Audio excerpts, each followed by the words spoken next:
Hello, everyone. Welcome to the chat live stream. Very happy to have Bonebridger and John Automates on today. We're going to keep it fun. We have, there's a lot to discuss, a lot going on at the theaters. It's been really weird. We need that little weird, because that's what's going on. We'll bring Bonebridger and John to the stage. How are you guys doing? Hello. Hello. Enjoying It's a good time. Good. It's a good time. We have the end of the year. We are in the final quarter. Yeah. It's been a year. It's has it started off with a bang? In the negative sense? Yeah. And is it going to get better? I think it's got to get better. I think there's just like a higher caliber of films that tend to come out towards the end of the year sometimes. Maybe not the big blockbusters, but there's got to be some gems that we'll all discover. There's got to be. Yeah. I'm just going to bring in the chat real quick. Max Goats. Ah, yes, that's cute. I've never seen that before. Goats. Crown Royal, video idea. Why are the trashy Bravo shows so awesome? Every time my wife is watching one of those, I get so locked in. That's good. Why do we get locked into those? Because let's be honest, we all, for the most part, claim we hate reality TV. Like, and I'm not just saying us three. I'm saying people in general. We all talk about it. We all know it's bad, and yet we each all have at least one, probably two, where we're like, we could kind of talk about everything that happened on it without fail. Right. Oh, easily. So, I don't know. That's weird. There needs to be a study done on that. When I watched the Emmys, I saw that for a reality show, it's this like newer show called Traitors 1 with Ellen Cumming.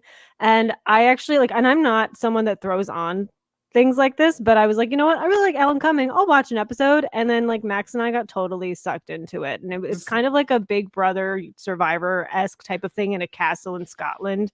And yeah. So they got psychologists working for these things. I'm promise you. They definitely do. They definitely do. Yo, evening. Nerdy Film Girl, Joker 2 sounds horrible. Oh, it is. And we'll be talking about that. Thanks so much for joining, Justin. Mindless Meat, happy to have you here as always. Maxfield, who's at work, hello to all the Trinity. Yes. Max says, John, have you seen Transformers 1? I finally did, yes. And it's crazy that it's not going to make any money, but it is actually it's great. Yeah, I hope it goes. I hope Paramount rents it to Netflix. I'm curious. Yeah, that's the thing too. I wonder if it'll even do great on streaming, depending on who it goes to. It won't if they don't rent it. If it goes straight to Paramount, it won't get the number. People will watch for sure, but it won't get the numbers unless they rent it out to like Paramount or to Netflix or Max or something like that. Yeah, that's weird. Yeah. I'm looking forward to seeing it for sure. So I'll find out where it's streaming and definitely check it out. Tim, always happy to have you. And he's saying, has the year even started? Honestly. Yeah. It's all a blur to me. Yeah. So we're going to bring up some current movies that are out. Love this background. We haven't, either of you, I know you guys have not seen Megalopolis. Have you talked to anyone personally that has seen Megalopolis? Well, and I'd love to hear the thoughts on that. Just in the chat. That's the only time I've. The people I talked to who saw it, I talked to somebody who actually saw it like way early. Everybody I know has the same thought process. It is too big for its own britches, basically, right? Like it's the whole. You see what they're trying to do. You see that they're trying to make a statement on society today. Somebody mentioned Sodom and Gomorrah as like that kind of being like a reference point. And yet almost everybody has said the cast is a waste. So I now I don't know. I have to see it, and I am still interested in seeing it regardless of the reviews because it just seems interesting to me. But I've heard that from like critics as well, like people talking about the fact that you have this cast, but it seems to be a little bit of a waste because people seem to be miscast in a way. Right. Can't be worse than Joker 2. I'm convinced it can't. No, 'Cause at least I it's don't think so. intriguing. I don't think so. Like at least there's like I am interested in the concept. I'm interested. The cast is really solid. I like weird stuff occasionally. Like there's sure to be some like, Well, but Joker 2 ruined its concept. it did. So, Joker 2 took the concept that you did care about, the reason you bought the ticket, and they destroyed it and attacked you for doing so. And then, and while destroying another concept that could have been popular if they had done it right. so like, yeah. Yeah, from every angle, it was not. It did not do anything justice there. Yeah, I feel like with Megalopolis, I'm definitely going to check it out streaming just because I won't have time to watch in the theater at this point. The cast is absolutely insane. So you brought that up. I mean, they're heavy hitters. I did hear that Dustin Hoffman pretty much sleeps through his performance, and you can't understand. That's what I heard too. Got paid. Yeah, that's what I heard too. Exactly. But yeah, I'm going to check it out, and I'm going to be open-minded and just kind of think like, okay, remember, this is the same guy that made The Conversation and The Godfather and like, Apocalypse Now, and just like, there's got to be something in there that's reminiscent of these incredible movies. Yeah. Joker, complete mess, as we all know. I think it's such a disappointment, and it really goes to show you that, like, someone that's not capable of, pulling something off that is it's an incredibly ambitious and out there idea to begin with. And if someone's not capable, and you hear things like they were just changing the script all the time on set and kind of winging it at points, like, that's just a recipe for disaster. I still can't believe that Warner Brothers didn't test screen this at all. Just gave them the money. And like you guys and I were talking about the budget. I saw that. So, I mean, a lot of people are saying, oh, it all went to the cast. Joaquin Phoenix got paid $20 million, and I think she got paid 12. So that's not, out of a $200 million budget, that's not really that big. No, not at all. Todd Phillips might have gotten 20. He might have skinned some off the top. I just don't understand how you mess it up when you have Lady Gaga. If I was to make a musical and we all had to choose from a draft, she would be my first round draft pick of like the person to put in a musical. Quite literally over probably anybody in the game right now. And you mess it up and you have her. I don't get it. I don't get it. That video we watched that Nerd Film Girl sent us of them talking at the festival. Yeah, I saw. It feels so. I hate to say it. It makes me like them more because you can tell. Like Joaquin Phoenix, if anything, he's clearly not someone that would go around lying and fake promoting anything. He's just not that kind of guy. If anything, he's going to bash stuff he's in, even if he shouldn't. Yeah, likely. I'm interested if years from now we hear more about this project from him in interviews when he's just like just off the cuff says something that's like, oh, like, yeah, it was just a mess. Because we've kind of heard that about Napoleon, that it was just like he kept wanting changes. Ridley kept doing them like on the fly. We saw that with Star Wars, right? Remember the end of Rise of Skywalker, where the cast, when they were asking them, they all looked defeated. And then it came out years afterwards when none of them could really be affected by it, that they were like, nah, it was actually pretty bad. And John Boyega and Kelly Marie Tran and Oscar, like they were all kind of like, yeah, it just wasn't what it was. The only person who kind of stayed positive was Daisy, and obviously we saw she had a skin in the game because they tried to bring her back. So Yeah, and I think we are going to definitely, as time goes on, hear from even both of them. I think Gaga does not want to talk too much shit on it right now because I think she does really want to focus on an acting career. And I know, it's not a surprise. We all know she wants an Oscar, and like she did study acting before she had a music career, and like that's like her ultimate dream. So I feel like she just doesn't want to piss anyone off, like producers or anything like that. And then like I feel like when she's like in her 50s and she's like done a lot of movies at this point, she's going to do like the tell all on the disaster of this movie. But would it even be her fault if she did? No, I think she's been in other good stuff. Yeah, it's Todd Phillips. Like it's not. I'll say this: the only blame I give Warner Brothers is giving Todd Phillips full control. Like that's where their mistake is. They were so desperate to make this movie that they're like, you can have it whatever you want, when they should have known he was going to do whatever he wanted to do. Like that was a literal.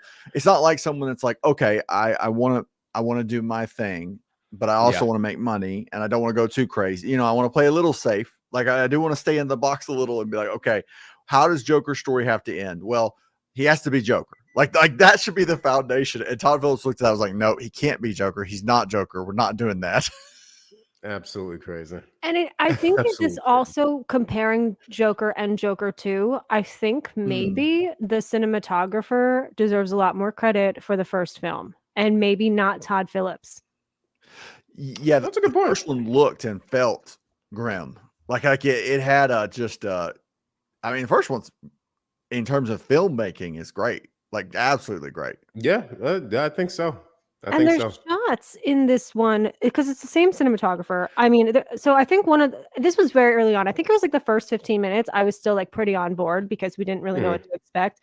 And there's this like montage of Joaquin Phoenix like walking to his jail cell, and I think it's like a Frank Sinatra song in the background, and he goes into the jail cell, and then the light goes off as he lights a cigarette, and then the smoke goes up, and it is so incredibly gorgeous.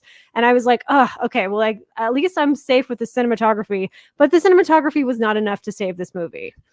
Yeah, and that guy's accomplished. He's done some great was it Lawrence? I forget his last name, but like he's done some really good cinematic type movies that if you like go through his history, it's like, okay, I get it.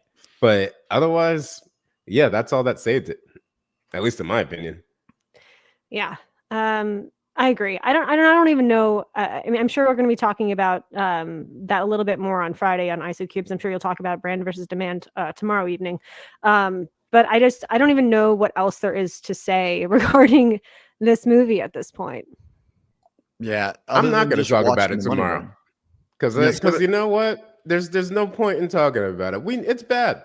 It's bad. Yeah, it's bad. You wasted it, and that's it. Yeah. On to Gladiator 2, ladies and gentlemen. On to Venom and Gladiator and Mufasa and Sonic 3. Well, we're going to get to some movies that are coming out shortly. I just wanted to bring up Saturday night. I believe it is in a wide release now. I could be wrong, but I believe it is. Yes. I did see this over the weekend, and I'm a big Saturday Night Live fan. I love the history of it. I love all the different, casts as they changed and everything like that. I think its biggest problem is that if you don't know who like Belushi is or Dan Aykroyd or like these people that are so integral in Saturday Night Live, I think you're going to be so confused because they don't spend a lot of time with each person. It's essentially the whole film is like 90 minutes real time leading up to the very first episode of Saturday Night. So you do get a lot from the kid that plays Lauren. He played the young Spielberg in the Fabelmans movie. He's really good as Lorne Michaels. And you get snippets of like Andy Kaufman and George Carlin and things like that. But I feel like if someone's like 21 and they don't know a Saturday Night Live, like they're going to just be lost and they're gonna be like, what was this? Right. I agree.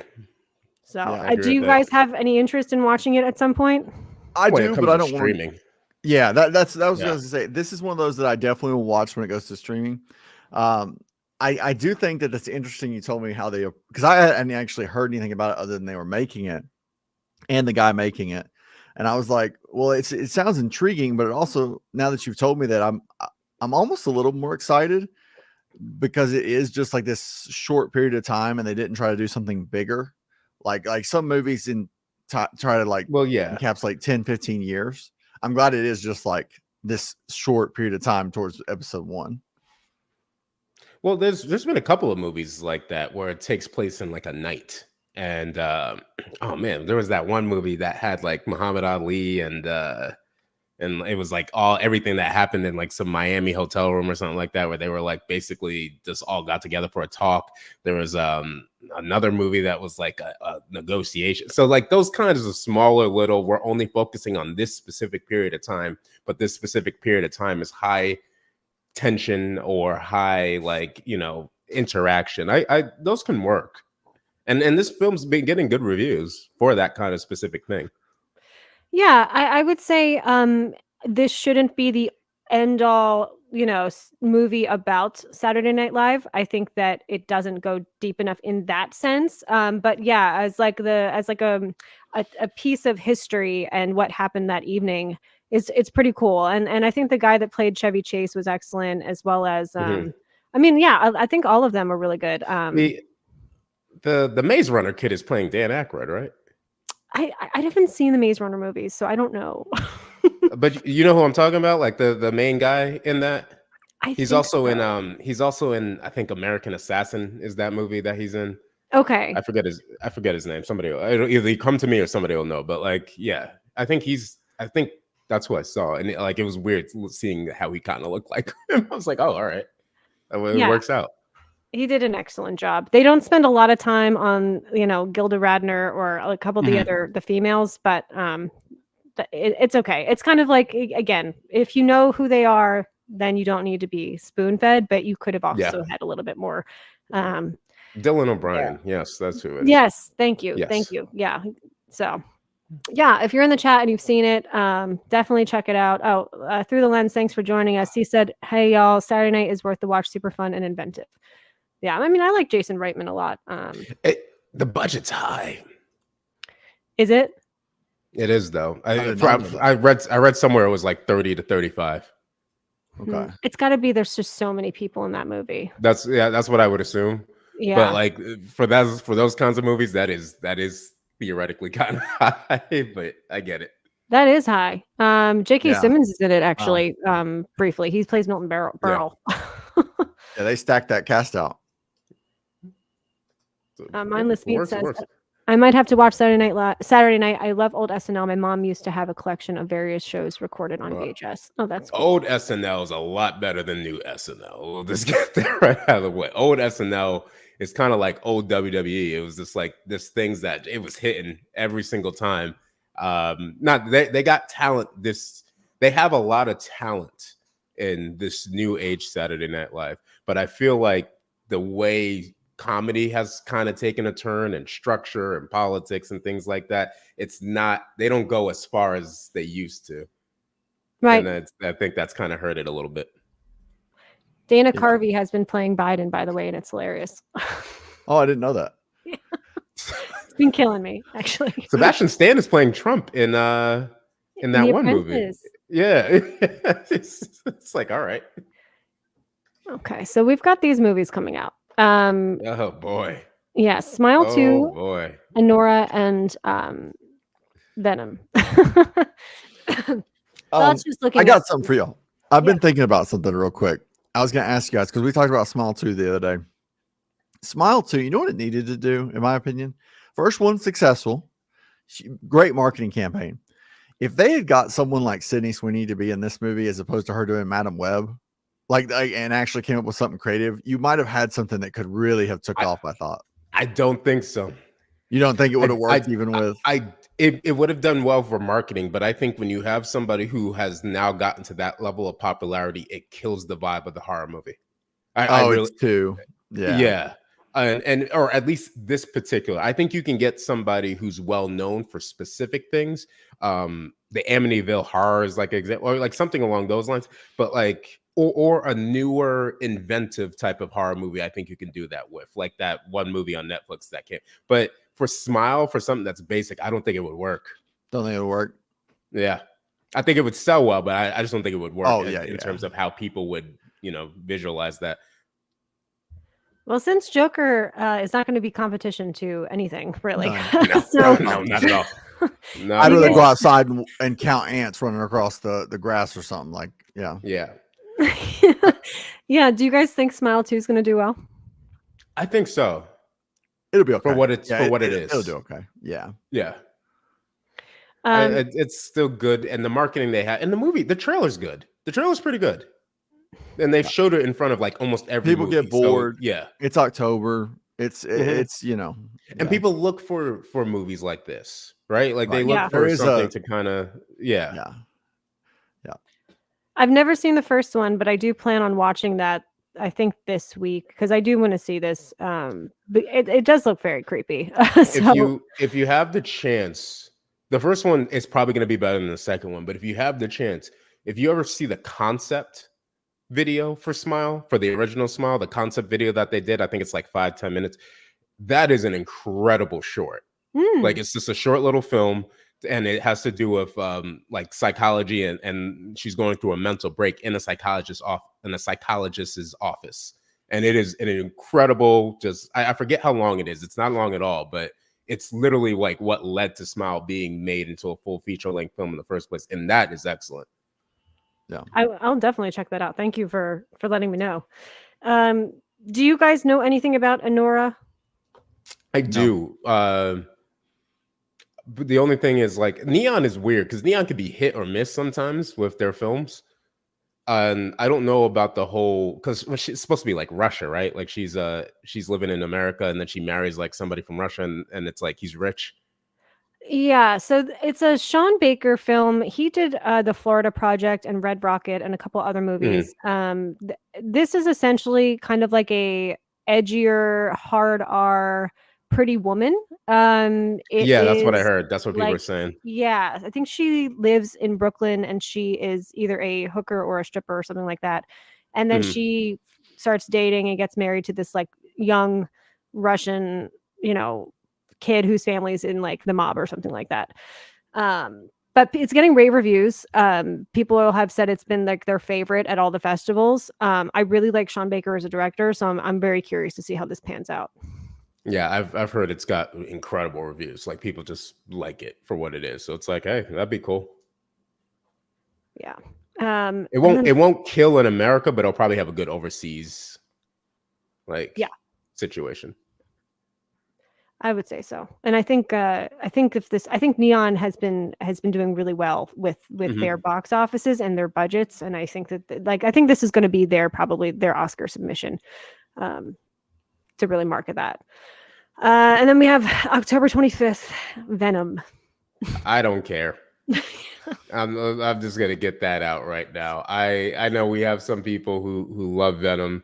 I love Venom as a character. I feel the same way about Venom as I feel about She-Hulk, where I love the original character that I read and grew up with, but I have not liked how they've been portrayed on screen. And that even goes back to Tobey Maguire's Spider-Man when they had what's his name from that 70s show play Venom. I didn't like that either. So it's I don't know. I think Craven, and I think we've kind of talked about this before, where it's like Craven, which didn't look good and got delayed and got delayed and got delayed, now looks more interesting than Venom, and I think that's an insane prospect.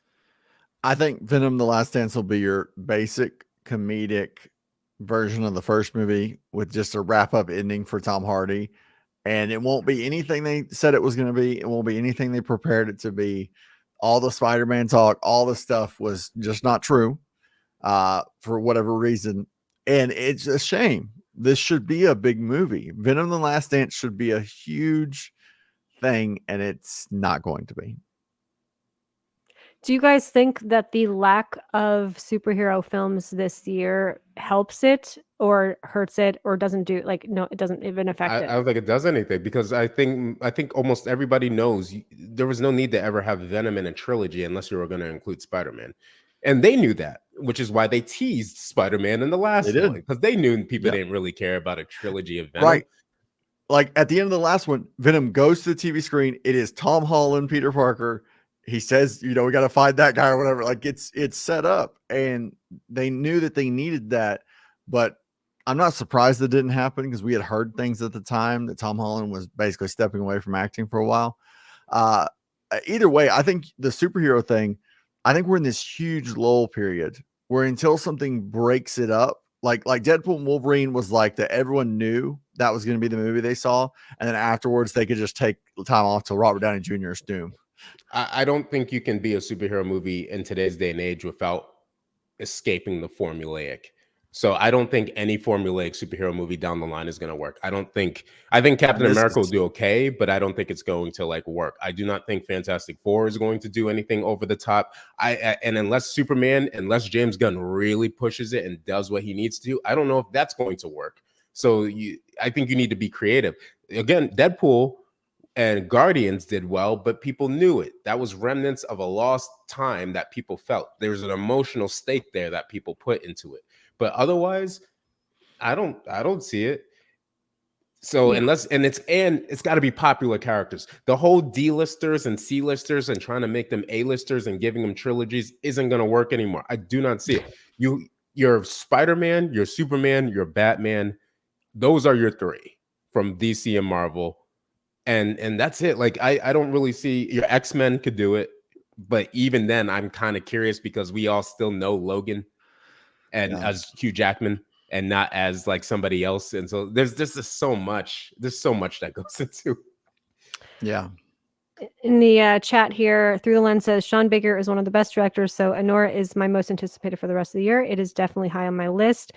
Maxfield says Venom horse, Venom fish. What the fuck is going on? Yeah. It just looks weird. It could be funny. It could be a good time, but that's about it. Yeah. Tim Morrill said, I hold that I loved the first Venom, but had no Same. interest in the I'm second with that. one, and not really this one either. And the numbers show it. Yeah, Beloved Peace, thanks for joining, says I it agree doesn't with get this. worse than Yeah. Scream 2, in my opinion, one of the worst movies I've watched. That I was never really saw bad. it. I never saw the second one, but I did see that the Easter the stinger at the end with him looking at Spider-Man on the TV. Yeah. I feel like that must have been at least redeeming if you were in the theater, because that could have gotten you hyped up. But like, And that was actually in No Way Home. So Carnage has nothing redeeming. Oh, never mind. No, it was because No Way Home and Venom 2 both had a Venom Tom Holland scene. Oh, Venom So it 2 was did too? I completely forgot about that. Venom 2 at the end of Venom 2.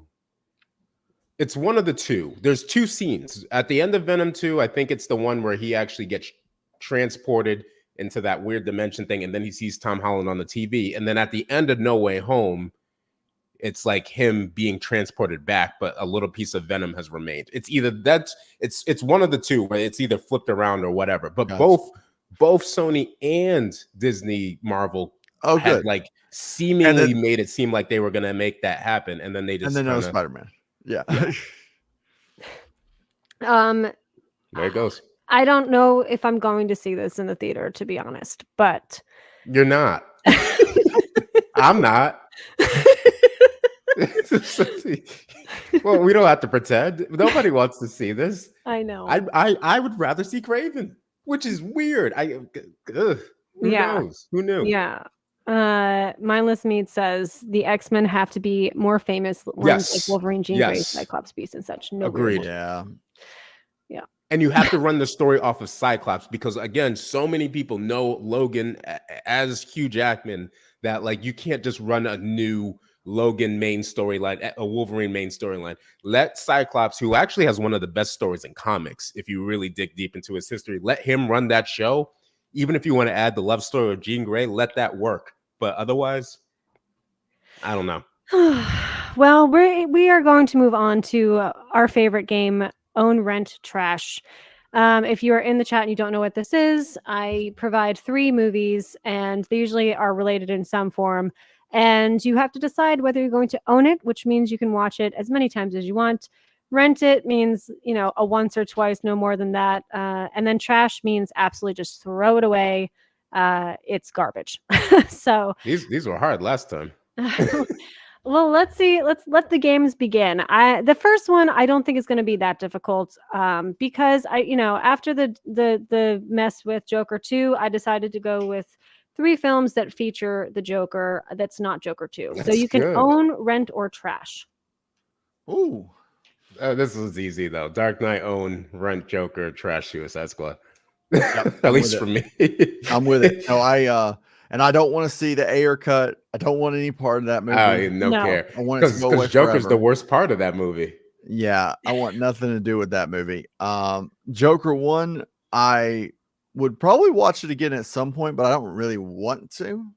But Dark Knight is forever. Heath Ledger was just, right there. He's just so good.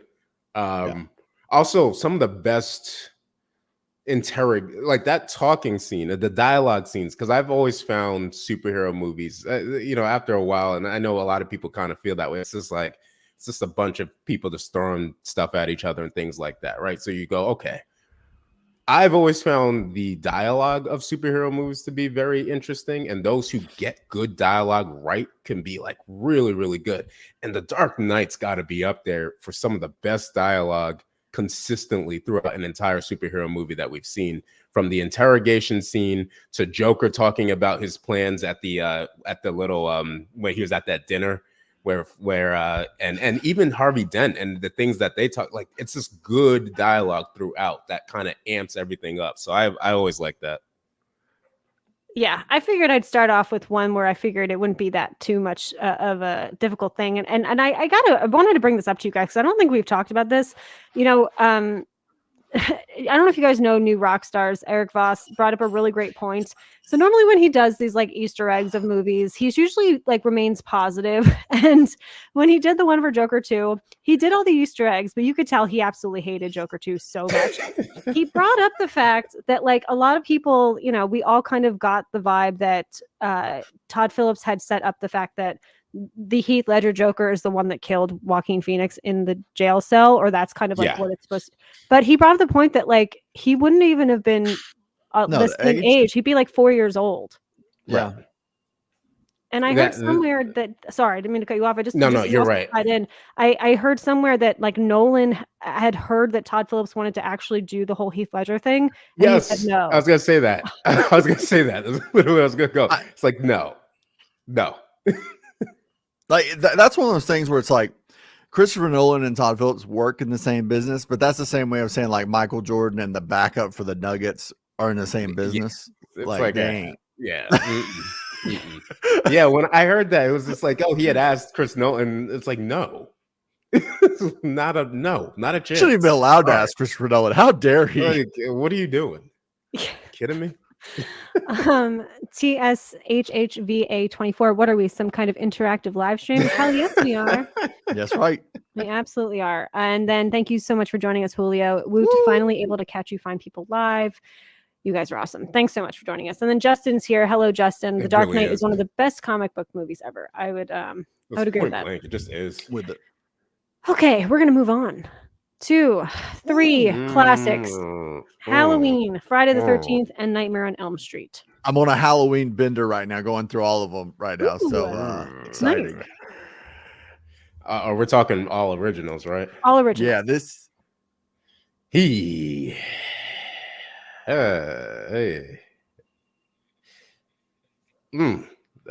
Halloween is probably still going to be my number one to own because I just like Halloween. The Nightmare on Elm Street versus Friday. I gotta take Nightmare on Elm Street. I think that's a better overall movie than Friday the 13th. And I think it's a better slasher. I think Freddy's a better character. I'd trash Friday the 13th. It's funny if you Friday the 13th and Halloween are very different for me. Halloween, it goes from the best one they ever made to like basically you can just go in order. And then Friday the 13th, I like some of the other ones more than I like the original one. But Nightmare on Elm Street is for me. Yeah, I'd go Halloween own, rent Nightmare, trash. Because that's Wes Craven, and that was like that's just it's a better movie than I think even a lot of people who haven't seen it in a long time realize. Like Nightmare on Elm Street's actually like movie wise not even that bad compared to like I don't know if Friday the 13th was actually a good movie. Now I'm thinking about it. Interesting. I watched it for the first time actually last Halloween season, and I had seen a lot of the sequels, but I hadn't seen the original, which was weird to me. But I actually really liked it, and I can get why there's kind of like a cult following around it because it is kind of the, it really is technically a prequel if you think about it. Yes. For the franchise. I didn't think it was a bad movie, but I think it doesn't leave the same impact as the other two for sure. Cool. Tim's chiming in here. He's saying own Nightmare, rent Halloween, trash Friday. So that's fair too. I think Nightmare is actually the best movie out of the three of these. I just like Halloween personally. Yeah, no wrong answers. So we'll move on. We've got Okay, so this is an interesting combination. So these are all movies that have D cinema scores that are surprising, because Joker 2 got a D cinema score. These three also have D cinema scores, but they are considered to be well liked in retrospect. So, yeah. I'm and if you're listening, I should be doing this. If you're listening and you're not watching, it's American Psycho, Eyes Wide Shut, Life Aquatic with Steve Zissou. I didn't like Life Aquatic, so that's trash for me. Actually, the way you have it is the way it would be for me. Own American Psycho, Run Eyes Wide Shut, which is a better movie than I think people give credit for. Mm-hmm. Personally for me, I didn't like Life Aquatic, but yeah, I'm with that. That would be the one I trash. I'm with that same order too. I don't like that they're doing a remake of American Psycho, for the record, just to put that out there. This list, I'm good with that order as it Life is. Aquatic has a stacked cast too. That's the crazy thing. Like, there's a great, and again, I'm not even saying it's a bad movie. Personally, I just didn't find it to be great, and it's more of a comedy than anything else. But Bill Murray's in it, and you got Owen Wilson, Kate Blanchett's in it, William Dafoe. Like, there's good people in it. So yeah, I don't know. Yeah, I would agree with you guys. I think I would actually do the same exact order. And as you said too, John, like Eyes Wide Shut has now become like a much more like beloved film, and people realize how smart it was. I think it weirded people out when it first came out. I agree with that, and I think also as this is going to sound kind of weird, but I think as some of these allegations that have come out from Hollywood and like those kinds of societies have come more to the forefront, I think a movie like Eyes Wide Shut gets way more understood in terms of like, oh yeah, there are people out there who, doesn't matter what their facade is, they're behind the scenes, and I think it was smart about it. Yeah. We've got some people playing in the chat here. Mindless Meat says on American Psycho, Rent, Eyes Wide Shut. Yeah, and then get rid of Life Aquatic. I think everyone's on the same page. I just found it really interesting, that when you see the D cinema score, and the cinema score is also like people that saw it, I think day one, the movie, and then they're asked. Right. So typically those are people that really wanted to see that movie specifically. Yeah. Yeah, amazing how all these went under revision to be gold. Yeah, I mean, I feel like at a certain point you look at these and you're like, well, they're not that bad. Like even like Life Aquatic, you know what I mean? It's interesting. Yeah, no, Life Aquatic's not. Yeah, that's just a personal. We see that all the time, right? Like it's this constant.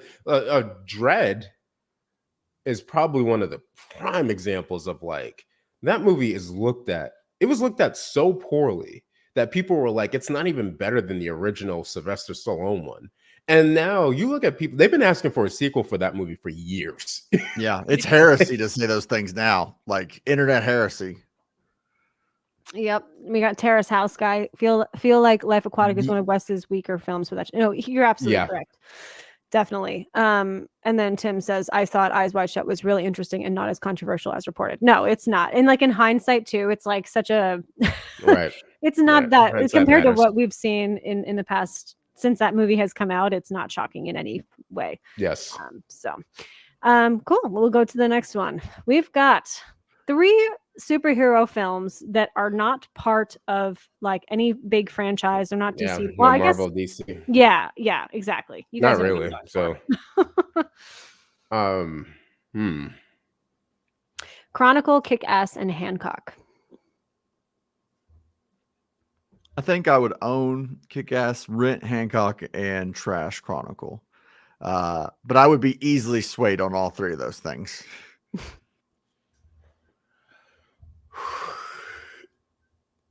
I like Hancock.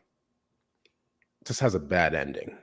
Yeah. Very weak ending. Chronicle, cool. The setup is great. Chronicle is a film that is a product of its time that does not work nearly as well when you watch it back. It created stars. That was Michael B. Jordan and I forgot the other 2 kids, but they also went on to do some great things. I think I would own Hancock though, even despite the bad ending, and rank Kick-Ass and trash Chronicle. Yeah, that's fair. But if you asked at the time, I think Chronicle would be number one. Because at the time, this is the way it was and the way it seemed and how it looked. And Chronicle was like cool. But that was because at that time, those types of films, those handheld recording, everybody has something, they're catching pieces of it, the Cloverfield type things. Like that was cool at the time. I just don't think it really works that well today. Also, he became evil almost way too quickly. It's just the way.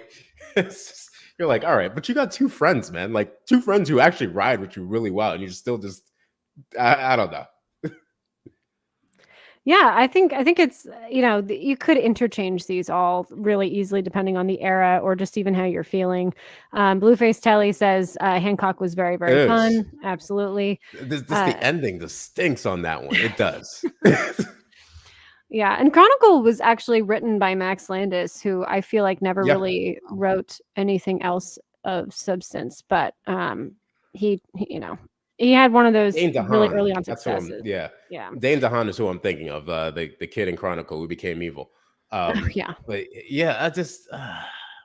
But if you look, I think Chronicle has the best reviews out of all of them. But again, product of its time. That was that 2005 to 2015 era, really 2012 to 13. But like that time when those films where everybody just wanted to copy what Blair Witch did, but do it a little bit more, a little bit better, a little bit more perfect. Technology was changing, so we all thought we had to do specific things with different technology. It was interesting.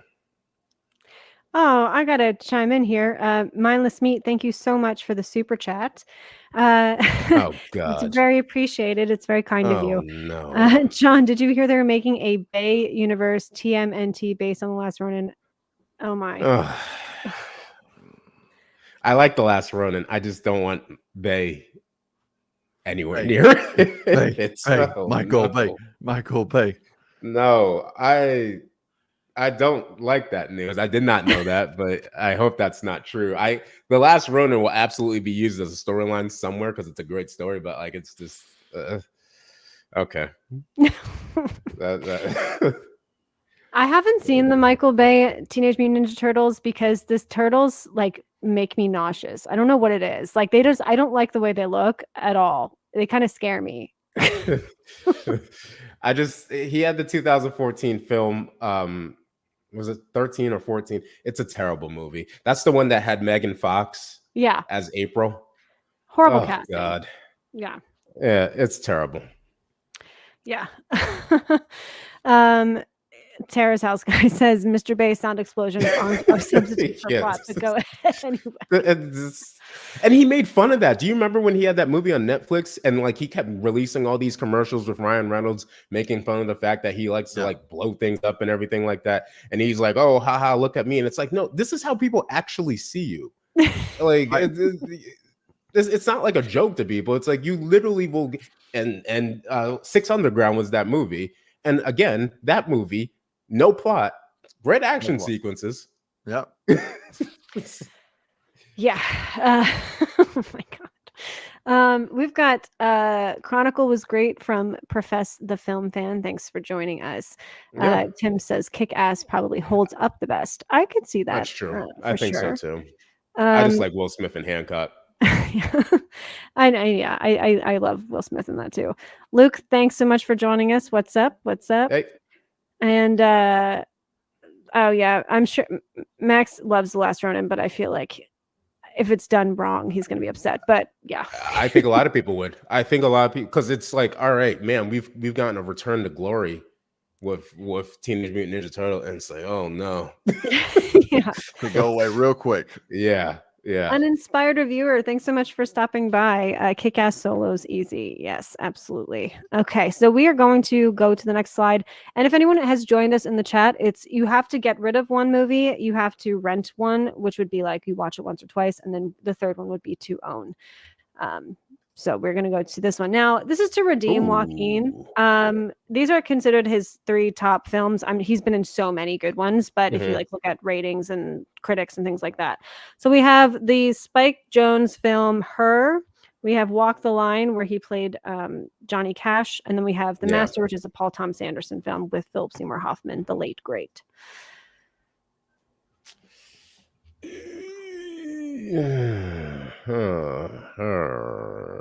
That one's tough. It's tough. Yeah.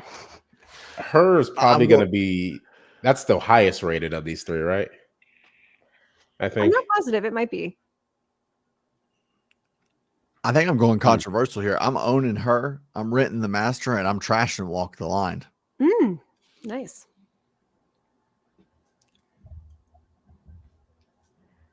I like to walk the line. The Inspired Review agrees with you, Bonebridger. So. Nice. I think I like the Master too. Though I think I'd own the Master and rent Her and trash Walk the Line, even though I do like Walk the Line a little bit. I don't know. Hers is so interesting. Like it's just such a like it's somehow fast paced and really slow. Like it's so slow. Yeah. But just the constant concept of what's going on is just so intriguing. I think the whole thing with the Master though is the whole thing of him coming back from the war and then like trying to look for something to believe in, and I think that resonated with a lot of people, which is why a lot of people kind of like that movie. But yeah, and Philip was great in it, so yeah, I'd own the Master. This is a very tough one. I love all three of these movies. We all know Joaquin won the Oscar for Walk the Line. Yes. But usually biopics give you a little bit of a boost Right. when it comes to that. Yeah, I actually, The Master was one of the more recent. I think I watched it for the first time more recently than a lot of other Paul Thomas Anderson films, and I was really blown away by it. I love the dynamic between he and Philip Seymour Hoffman, and then Her is just that is a phenomenal film, and it's really interesting because Spike Jonze made that kind of in his way of processing his divorce with Sofia Coppola, and Sofia Coppola made Lost in Translation as her version of how she dealt with her divorce from him as well. So they're kind of companion pieces. We've got some people in the chat. I'm loving the noise. Slip to Garcon, thanks so much for joining. I'm loving the noise John makes when it's he's ASMR. Yeah. Yeah, it's just, I don't know. It's tough. You gotta really get into these. Yeah. Terrace House Guy says, man, this one is tough. It is very tough. Thanks so much, Mindless Meat. He wrote the scores. I wonder if these are, IMDb or what these are, but Hers an 8, Walk the Line 7.8, and I think The Master is much better than a 7.1. Oh, The Master is better than the reviews gave it, but I do remember Her being like a widely high, like accepted by critics and everything type of movie. Yes. Okay. Cool. Yes, Tim. It's really interesting. They were married for a brief time, and she was really young, and they were both really young, and it did not end well. But neither here nor there. We're going to move on to the next one, which is going to be our final one. So these are movies we have not seen yet, and I thought it would be fun to do this, and then we'll come back to this when all three films are out, and then have a different opinion. So Thunderbolts, Brave New World, and Fantastic Four. What would you own, rent, or trash? Oh.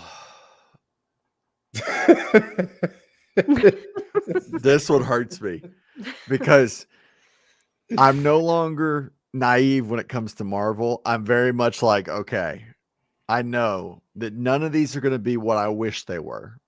Oh, but man. I cannot. My list is slightly controversial. I'm going to own Thunderbolts. I have no expectations for it. I think it'll be just wackyville. But I think that movie, I'd rather rent Fantastic Four because I'm scared of it. But Brave New World, I'm going to trash just because of the reshoots. I just can't trust that that's a movie yet. I'm going to be honest. I'm going to own Brave New World. It should be the best. It should be. The only reason why I would own Brave New World is I trust Anthony Mackie as Falcon turning into Cap. I trust that more than I trust anybody else coming back, including Sebastian Stan coming back as Bucky. U.S. Agent does not look like U.S. Agent we were introduced to. They look like they turned him into comic relief. It's going to be comedy.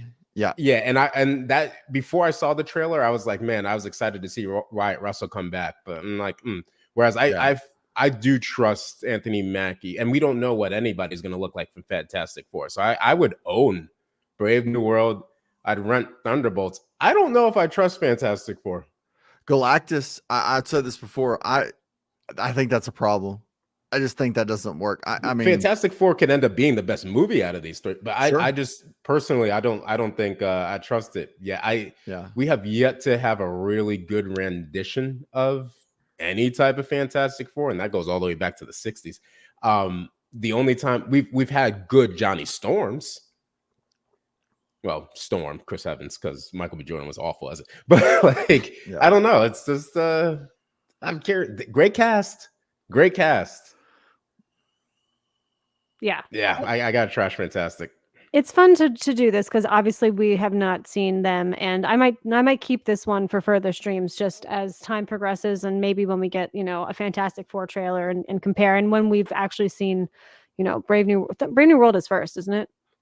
I believe so. Then the trailer already came out, so we know what that is seemingly going to be like. And then we just got the trailer from Thunderbolts, a couple weeks back. So Fantastic Four, I'm assuming, is a Super Bowl trailer, and that's all in the next 9 months. Yeah. Like we're getting all three of these movies, which is.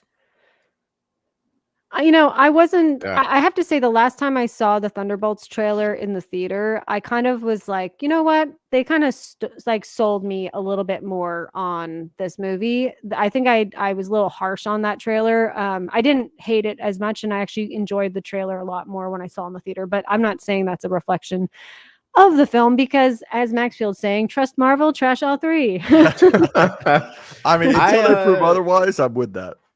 I don't know. I wonder if Julia. I'm curious on Julia Louis-Dreyfus's how she plays it, because it's very clear that they're following the Suicide Squad kind of moniker a little bit. I'm curious if they're going to try and make her more like Viola Davis's Amanda Waller, or if they're going to try and have her be a little bit more comedic, and she's kind of a little bit, because it's Julia Louis-Dreyfus, right? Veep, Seinfeld, things like that. Her to be comedy. I'm curious, but she might make or break certain things for me. Yeah. I meant to read this and I did not. Sorry. In my review, throw Brave New World, own Fantastic Four. I love 60s retrofuturism. I do too. And rent Thunderbolts. I'm a sucker for long-haired Sebastian Stan. If they can get, and we'll see, right, with the trailer and stuff like that. 60s retrofuturism can be great. I just don't know if I trust Marvel to do it. Right. I would have trusted Fox. You got a little bit of 70s retrofuturism in the Loki series, but Yes, you did. I thought Fox did. I think Fox would have done well with it if it was them. And they had updated things and everything like that. But now Disney owns Fox, so that's the way it goes. Terrace House Guy says, probably own Fantastic Four simply because I want to see Galactus, but that's about it. I think the curiosity behind Galactus is what is going to get people to the theater. But as you said, Bonebridger, like you said, it's going to be pretty difficult to pull that off. If they do, it'll be great. I just don't see Marvel. Well, right. Let's be honest. Galactus is just going to be Eternals. It's just going to be. It's going to be very similar to that. To how I don't even know why their name's slipping my mind, but Eternals, especially at the end where he shows up and he's talking and everybody in the world can see him, even though that's basically never referenced again. But right. I think that's what Galactus will probably look like. Yeah. We got Julio saying Fantastic Four has been trashed before. It will be trash again. That's what I feel. Go in the bin, own Thunderbolts, rent Brave New World. It's hard to trust Fantastic Four, personally, for me. I would want discount versions of all this, though. I want a coupon for my own. I want a coupon for my rent, and then the trash, I'm dumpster diving. Free. Tim brings up a point. Fantastic Four seems like it has a more focused creative vision. So, I mean, it probably won't have reshoots, right? That's the only one with expectations, though. That's the problem. Brave New World, everyone thinks it's going to be trash. Thunderbolts, everyone knows it's going to be trash. Fantastic Four, people think like it's supposed to be that the Doomsday and Secret Wars. Like that's supposed to be the Marvel plan. I mean, but Thunderbolts could be bad, but still be fun. exactly. Like you, because you go in, you're not expecting Thunderbolts to be great. You're just expecting it to be like a good time. Like you're glad you're there. And for everything that people say about Fantastic Four, Thunderbolts has a good cast. So now Florence Pugh, I'm very curious what they're going to do with her, Right? Because now she's had so many different tones that like it can go anywhere. And it looks like here she's got like a I'm over it type of tone, but I would not put her in the Deadshot role of Suicide Squad like it looks like they're trying to put her, because that's not what she's really supposed to be, and it looks like that's where they're trying to push her to. Yeah, that could be a problem. Yeah, David brings up a great point. They've tried for 3 times if you can include the 90s one, so I'm curious how this one goes. I think that's how a lot of it's either going to be 3rd time's a charm or 3rd time you're not going to fool me again, one of those. You know what I mean? So yeah, I mean, mindless meat, what are my picks? I think because we haven't seen anything for Fantastic Four yet, I'm going to trash it, even though I'm incredibly interested in it as a project. So I would probably, it's tough. I do think if Brave New World's reshoots are to help it, then I think that I would own that and I would rent Thunderbolts. But if the Brave New World reshoots are a disaster, then I'm going to have to do the reverse on that one, and just trash Fantastic Four as of now, because we still haven't seen enough. We saw the trailer. There's the scenes between him and Harrison Ford, Anthony Mackie and Harrison Ford, look good for all it's worth. But it's just the problem of like there's so many scenes that look like they're supposedly being glued in that it's like it might make it disjointed. But the scenes between them two, and even rumors from the set, people were saying like their chemistry is actually really good. So I'm like, I don't know. I feel better about that having seen it. Now that's fair. We haven't seen anything from Fantastic Four, so it's easy to feel better about it. But I'm unsure. Well, time will tell, gentlemen. Time will tell. Tim Morrill says, "I'm a sucker for anything that Eben is in now. Fair. I love him the bear." That is true. Fair. I think he'll be a good thing. Yes, I do too. Beloved Peace says Deadpool and Wolverine felt like the last gasp of Marvel for me. That's a great way to put that. None of these movies are doing it for me. Last gasp is a great way to. Only gonna be one blade. Yeah, ruin that Mahershala. That's no longer happening thanks to that. Well, that wasn't happening anyway, but definitely now after that line, it's not happening. Didn't the director just leave the project? They should run far away. When that line came out, they should have resigned immediately, instantly on social media too. Well, his agent, director's left. His agent basically has come out and been like, "Yeah, we don't know what's going on here. It's just all over the place." And I don't think Mahershala wants to, and I don't blame him. Oh no, I don't blame him. I don't either. I think he's a serious actor and he wants to be in serious projects. And I think he's doing Jurassic Park because he could not afford to not take it after the Blade movie not coming to fruition. Yeah, do something, big money. Yeah. So, gentlemen, do you guys have anything coming up that you want to promote for your channels? I have Brand vs. the Man tomorrow. Yeah, standard. The standard and Baron vs. Man is. I am moving to a morning show. I'm just trying to figure out. No, sorry, not moving to a morning show. Wednesday nights is still happening. I am going to be doing a morning show as well. Additional just show. Trying to. It's an ASMR show where John will tickle the senses, if you will, put you right back to sleep in the morning. How did that stuff even get popular on YouTube?